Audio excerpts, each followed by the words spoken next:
నమస్కారం. ప్రస్తుతం తమిళనాడు రాజకీయాల్లో హాట్ టాపిక్గా మారిన అంశం ఉదయనిధి స్టాలిన్ వివాదాస్పద వ్యాఖ్యలు, ఆయన అరెస్ట్.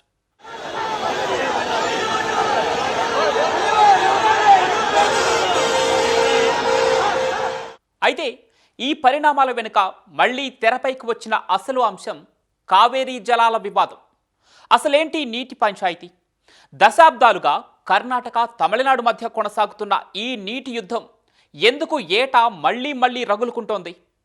ఈ వివాదం ఎక్కడ మొదలైంది? కోర్టులు, ట్రిబ్యునల్లు ఎన్నో తీర్పులు ఇచ్చినా ఎందుకు శాశ్వత పరిష్కారం కనిపించడం లేదు? రైతులకు జీవనాధారమైన కావేరీ రాజకీయాల్లో మాత్రం ఎందుకు శాశ్వత సంక్షోభంగా మారింది? చూద్దాం ఈ ఎక్స్ప్లెయినర్లో.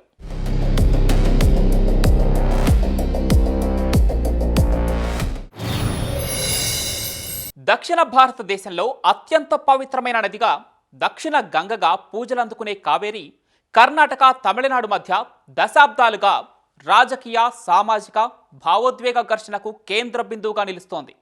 అయితే కావేరీ నీటి పంపకాల వివాదం కేవలం కర్ణాటక, తమిళనాడు మధ్య మాత్రమే కాదు, కేరళ, పుదుచ్చేరి కూడా ఇందులో భాగస్వాములే. ముఖ్యంగా ఎల్నినో ప్రభావం, తక్కువ వర్షపాతం, బలహీన ఋతుపవనాల వంటి కారణాలతో జలాశయాల్లో నీటి నిల్వలు తగ్గిన ప్రతిసారి కావేరీ వివాదం మళ్లీ భగ్గుమంటోంది. ట్రైబ్యునల్ పంపకాలు, సుప్రీంకోర్టు తీర్పులు ఉన్నా కావేరీ వాటర్ మేనేజ్మెంట్ అథారిటీ పనిచేస్తున్నా సమస్య ఎందుకు పరిష్కారం కావటం లేదు? దీనికి సమాధానం ఈ వివాదం వెనుక ఉన్న 100 ఏళ్ల చరిత్రలో ఉంది.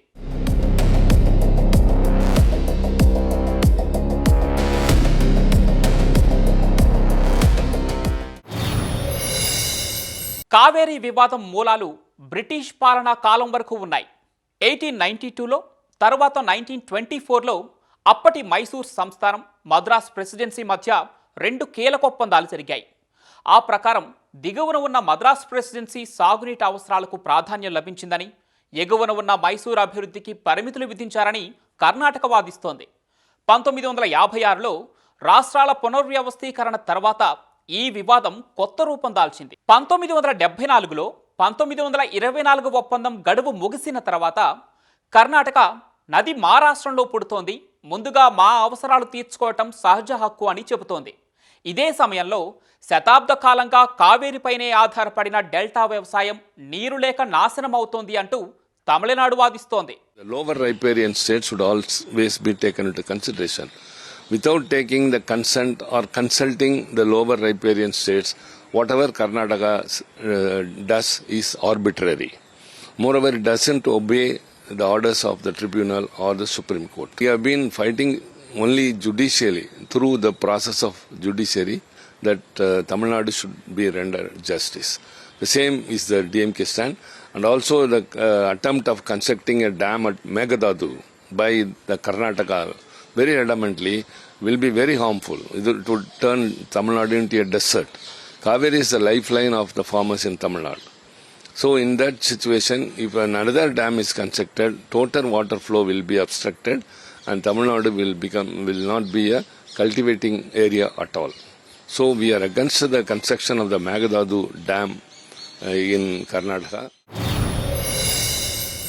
దీర్ఘకాల వివాదానికి పరిష్కారం కోసం 1990లో కేంద్ర ప్రభుత్వం కావేరీ జల వివాదాల ట్రిబ్యునల్ ఏర్పాటు చేసింది. దాదాపు 17 ఏళ్ల విచారణ అనంతరం 2007లో ట్రిబ్యునల్ తుది అవార్డు ప్రకటించింది.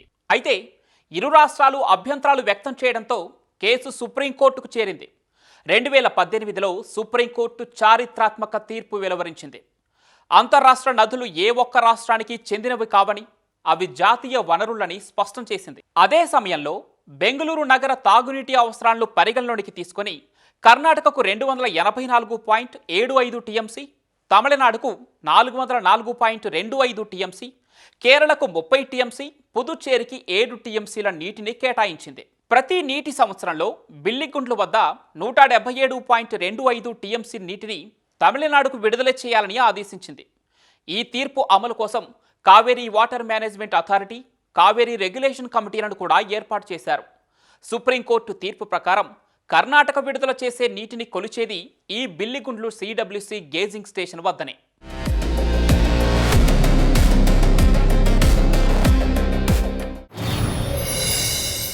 ఇక్కడే అసలు సమస్య మొదలవుతుంది.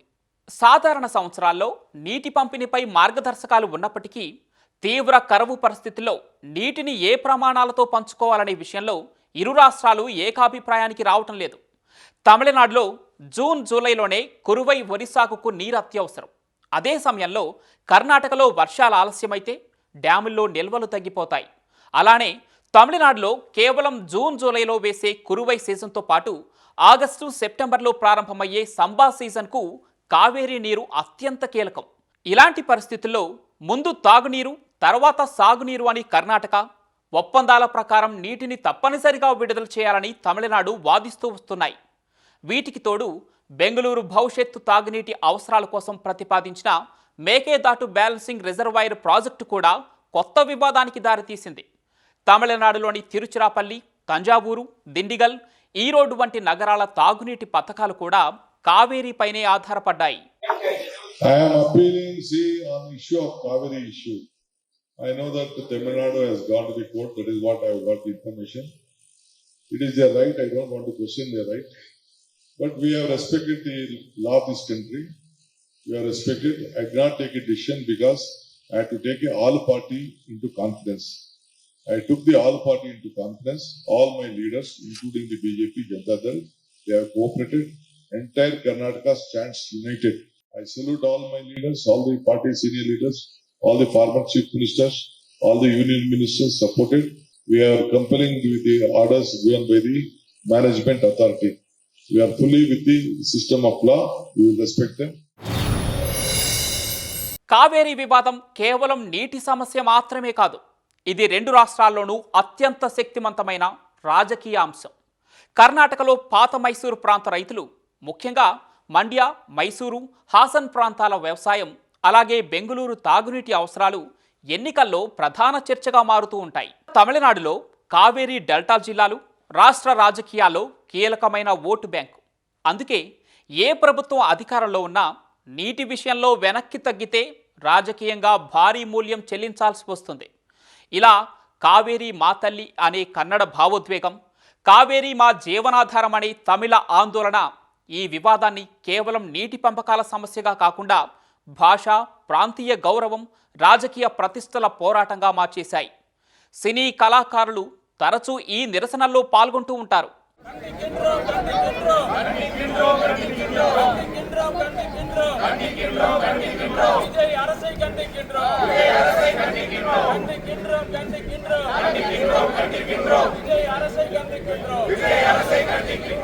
దేశంలో ఎంతో కాలంగా ఉన్న నీటి వివాదాలు పరిశీలిస్తే చట్టాలు, కోర్టులు కేవలం నీటి లెక్కలను చెప్పగలవు.